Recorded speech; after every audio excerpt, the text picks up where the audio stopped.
e muskuj që përcillet me djersitje dhe me ngërshje muskulare, është lodhja si pasojë e mungesës së magnezit.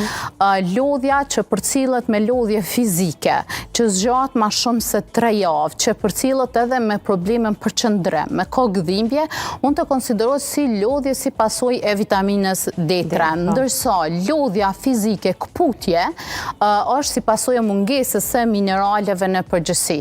Më thonë, kjo është dallimi mes simptomave kryesisht të lodhjes së pranverës edhe simptomat të lodhjes si pasojë e mungesave. Vitamina D3 kryesisht ka lodhje këputje, më thonë trupit, lodhje psiqike dhe mendore, edhe ashtu thjesht është ndodh ndonjëherë për shkak jep simptoma dhe ngushtim, si lloj ankthi, përqendrimi, probleme me përqendrim, këto janë mungesa e vitaminës D3.